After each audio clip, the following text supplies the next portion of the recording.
قصہ حضرت آدم علیہ السلام اور حضرت حوا۔ پیدائش۔ پہلے انسان حضرت آدم علیہ السلام کی خلقت ایک مخصوص مقصد کے لیے ہوئی تھی۔ اللہ تعالیٰ نے انہیں مٹی سے بنایا اور اپنی روح سے زندہ کیا۔ حضرت آدم کو جنت میں داخل کیا گیا جہاں اللہ نے انہیں ناموں کی تعلیم دی۔ حضرت حوا کی پیدائش۔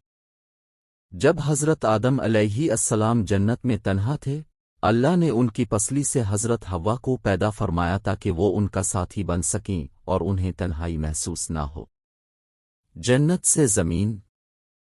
حضرت آدم اور حضرت حوا کو جنت میں مخصوص حدود میں رہنے کا حکم دیا گیا تھا، مگر شیطان نے انہیں گمراہ کر دیا اور انہوں نے اللہ کا حکم توڑ دیا۔ اس کے نتیجے میں اللہ نے انہیں جنت سے نکال کر زمین پر بھیجا۔ زندگی زمین پر۔ زمین پر آ کر حضرت آدم اور حضرت حوا نے توبہ کی اور اللہ نے ان کی توبہ قبول فرمائی۔ اللہ نے انہیں زراعت اور مختلف ہنر سیکھے۔ انہوں نے زمین پر رہ کر اللہ کی عبادت کی اور ان کی اولادوں میں انسانوں کی نسلیں آئیں۔ اولاد۔ حضرت آدم اور حضرت حوا کی کئی اولاد ہوئی، جن میں سے قابیل اور حابیل سب سے مشہور ہیں۔ یہ دونوں بھائی ایک دوسرے سے مختلف تھے۔ قابیل نے حابیل کو قتل کر دیا، جس سے زمین پر پہلا جرم واقع ہوا۔ وفات۔ حضرت آدم علیہ السلام کی عمر 900 سال تھی۔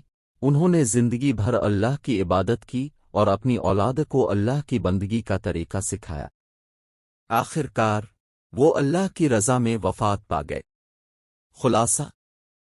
حضرت آدم اور حضرت حوا کا قصہ ہمیں بتاتا ہے کہ اللہ کی ہدایت سے ہی انسان راست پر چل سکتا ہے۔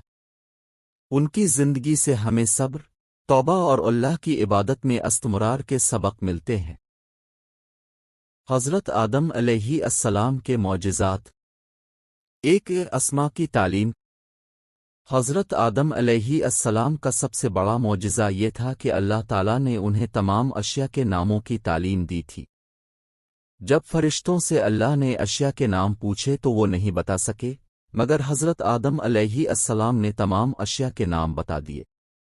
2. جنت میں رہنا۔ حضرت آدم اور حضرت حوا کو اللہ نے جنت میں رہنے کا موقع دیا، جہاں انہوں نے بلا واسطہ اللہ کی عبادت کی۔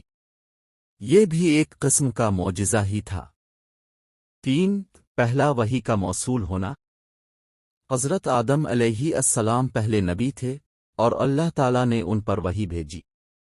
وہ اللہ کے پیغمبر تھے اور اللہ کی حکمت اور رہنمائی کو لوگوں تک پہنچانے کا ذریعہ بنے۔ 4. توبہ کا قبول ہونا۔ جب حضرت آدم علیہ السلام اور حضرت حوا نے اللہ کے ایک حکم کا خلاف ورزی کی تو اللہ نے ان کی توبہ قبول کی اور انہیں سیدھا راستہ دکھایا۔ یہ معجزہ بھی ہے کہ اللہ نے ان کی خطا کو معاف کر دیا۔ ختم کلام۔ حضرت آدم علیہ السلام کی زندگی میں یہ چند معجزات آئے جو ہمیں یہ سکھاتے ہیں کہ اللہ کی قدرت میں کوئی کمی نہیں ہے، وہ جو چاہے جب چاہے کر سکتا ہے اور اس کی رحمت اور مغفرت وسیع ہے۔ حضرت آدم علیہ السلام کی اولاد اور نسل۔ ایک حوا کی ولادت۔ حضرت آدم علیہ السلام کی اہم اولاد میں حضرت حوا رہیں، جو کہ انسانیت کی ماں ہے۔ اللہ نے حضرت آدم علیہ السلام کی پسلی سے انہیں پیدا فرمایا تھا۔ 2. حابیل و قابیل۔ حضرت آدم اور حضرت حوا کے بیٹوں میں حابیل اور قابیل سب سے زیادہ مشہور ہیں۔ قصہ یہ ہے کہ قابیل نے اپنے بھائی حابیل کو قتل کر دیا۔ یہ انسانیت کی تاریخ کا پہلا قتل تھا۔ 3. شت علیہ السلام۔ حابیل و قابیل کے بعد حضرت آدم علیہ السلام کا تیسرا بیٹا شت علیہ السلام تھا۔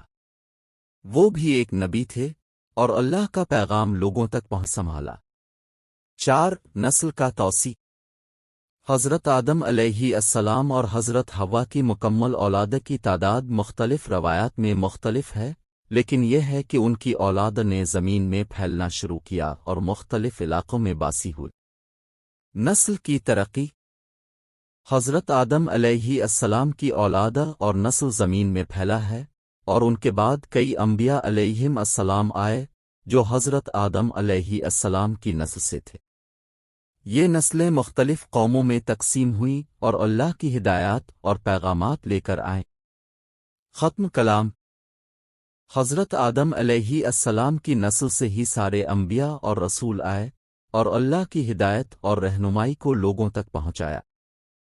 ان کی نسل کا ہر فرد انسانیت کے لیے ہدایت ہے اور ہمیں اچھے اعمال اور نیک نیتی کی راہ دکھاتا ہے۔